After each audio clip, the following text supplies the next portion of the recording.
Okay, it's time to get hard. This is it.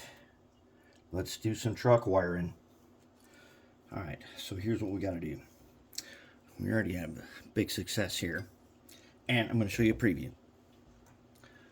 Ta-da, already checked. Definitely works. DCC. No test on sound yet, but set up for DCC.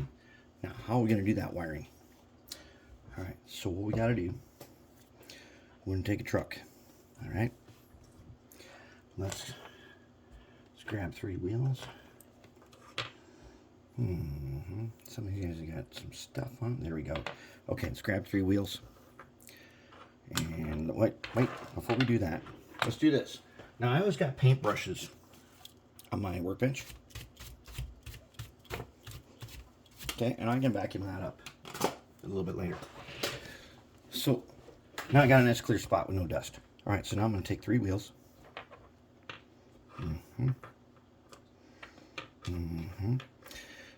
Okay, that's one. We got to do a front and a rear. So here's how we're going to do it. We're going to do it to make sure we're doing it right. We're going to be doing it like 2 front wheels, 2 front trucks. And the reason I say that is when the locomotive faces right and it moves, it should turn right. Okay. That tells us that this is the red side, this is the black side. That's how that works. All right, so now we've got these hangars over here. They are directional. So the way they work, I think this one might be right. They're directional, and actually it's harder to get them onto this side than it is the opposite side. I'd say that's a no. How about this guy? You match them up against each other and you'll see they are not the same. And the way these guys got to work is they got to be like that. And I know it's hard to see, but I'm going to show you what I mean by they got to be like that.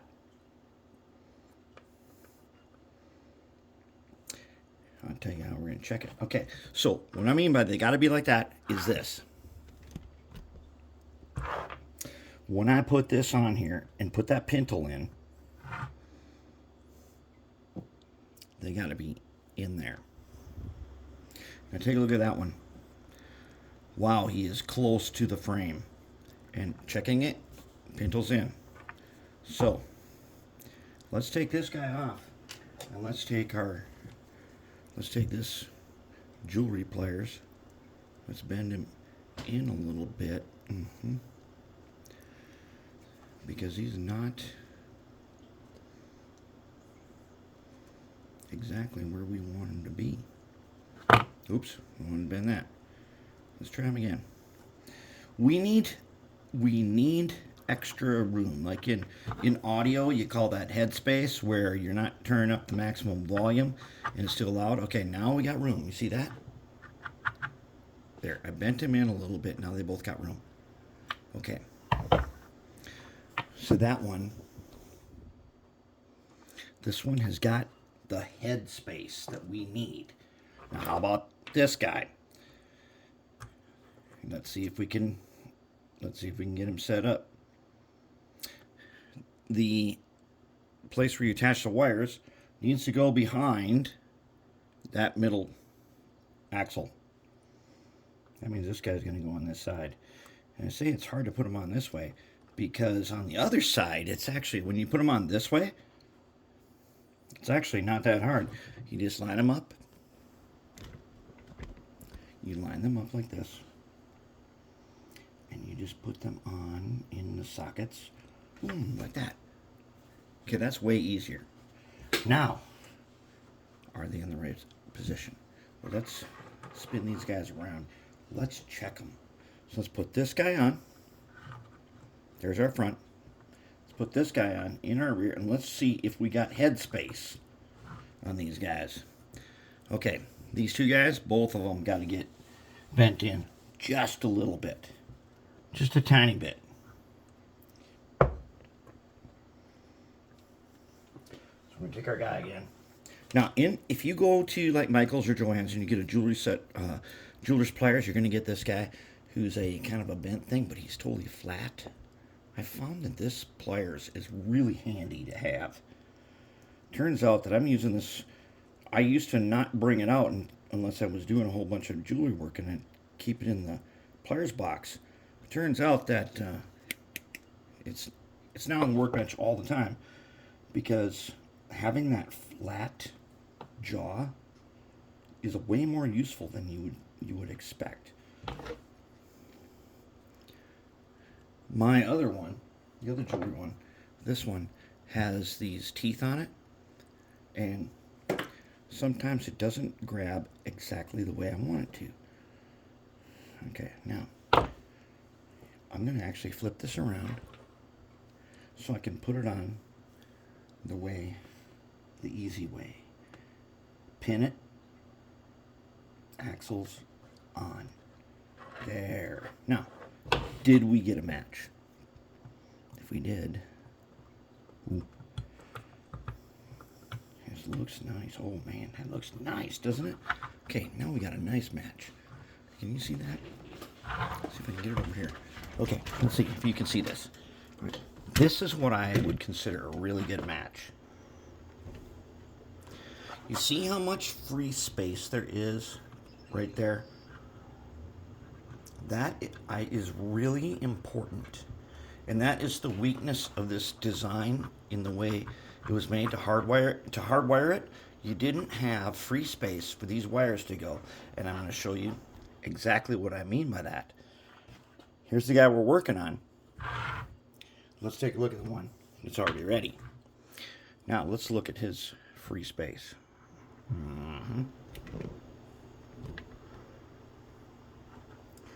Okay. So remember when I said we would have to put heat shrink? Let's get a pointer. We'd have to put heat shrink right here so that this thing, even if it touches the frame like it's doing right now, is insulated, but not over the top. Same on the other side. Still insulated, but not over the top. That's how we prevent these meltdowns and shorting. So that's pretty good. And if you notice my wiring here, I'll show you how to do this. That's probably going to be a second part. Right now, we'll do this in a couple of parts because these are going to get really long if we do it all at one time. Okay. So now that we know that we have got these two guys in the free play situation, what we need to do is we need to make, let's put that back on there again. Let's cut some wires to length. Let's do this more of an assembly line type. Okay. We need some red wire that goes like that and around and through here and up to there. We need about that much. So let's take our little clipper here, clip off about that much. There's a front. Okay, in the rear, we're gonna need something like this and around here. Pin them in there and up through there and down and around and about right there. That'll be our rear. We'll trim them to proper length when we get to it. There's our rear. Okay, then what we're going to do is we're going to duplicate that. We're going to take the front one, and however long this front one is, we're going to cut the black wire same length. There's our front leads. Back lead, we're going to do the same thing. We're going to take these two guys. We're going to cut them. There's our back leads. Okay. Let's make some more room. Now, off we go. Okay, let's put the back guy aside for a moment. Bring out the front guy. Now, we're going to go ahead, and this is with this wire. We're going to go ahead and pinch and pull. Boom, one. 2. Okay, back ones, we're going to go 1, 2. I'm going to take these wires, we're going to hold them, and we're going to twist the wire. The stranded wire, we do not want it to flay out when we are trying to solder it. So we're going to twist them all at the ends. And you see how short that guy is? That's all we need. So we twist them. And we twist them. Then we're going to take our rosin paste. And actually, we could just poke these guys in there, but we're going to take the rosin paste right now. Wait, that's not, we need a better dab. Okay. There's 1, 2,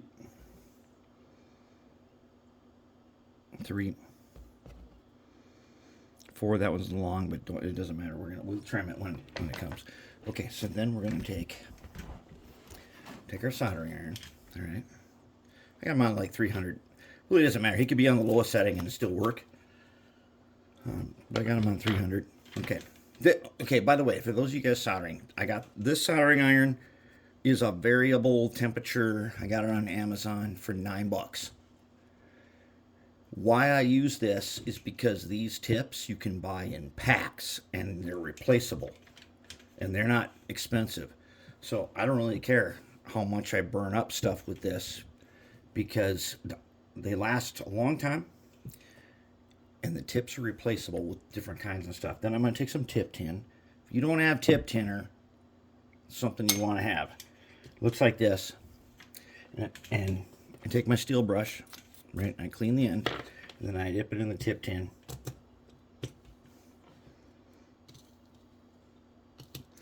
You'll know you're doing it right because you're going to smell this kind of sweet smell that comes out of it, and then you get a tinned tip. And that tin tip is going to pick up the solder right off the roll.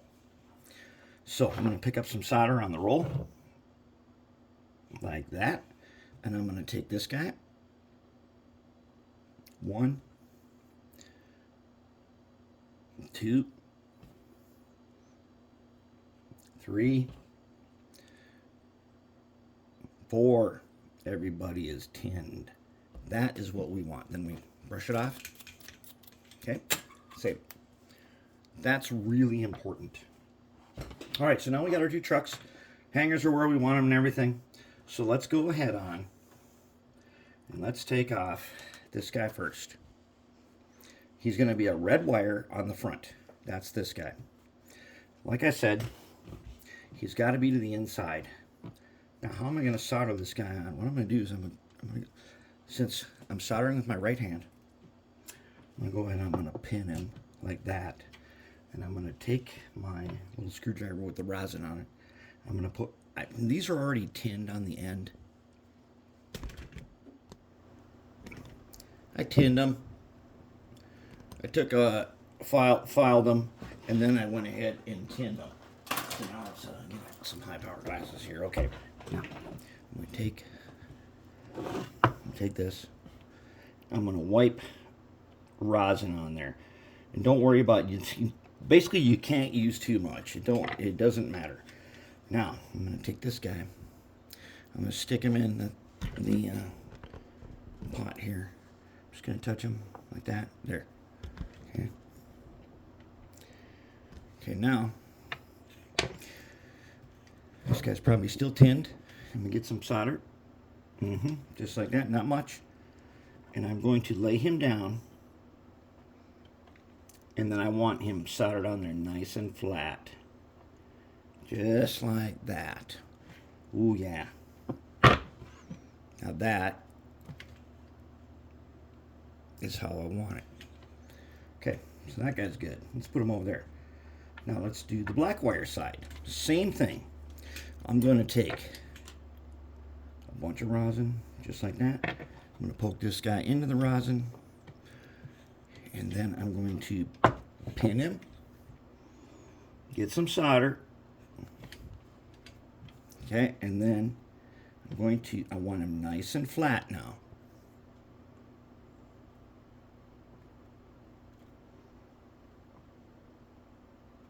And I want them centered nice and flat. I may have to use the tweezers to keep this guy in place. Nah, I think we got him. Okay. Yep, that's a good one. All right, so that's another one. All right, now we got to do the same thing over here. Yeah, this is going to be a long one, but this is a really important step. This is one of the key steps in the whole thing, because we determined that it is the major problem is getting power from the trucks up to the top. That is the number one failing of this design, was that way that they pulled power from the wheels up to the top through that slot. And we better pin this guy.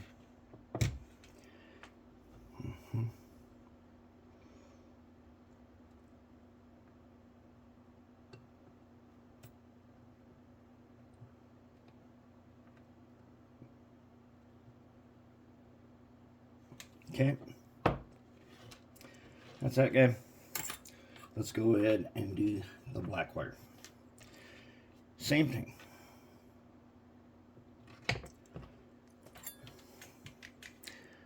Okay, a little bit of solder. Boom. Pin him. Some people ask me, why do you have all those big nuts on the bench? Well, this is one of the things they do.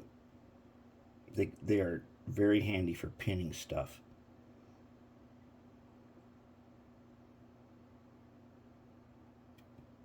There we go. That's it. All right. Leads soldered on.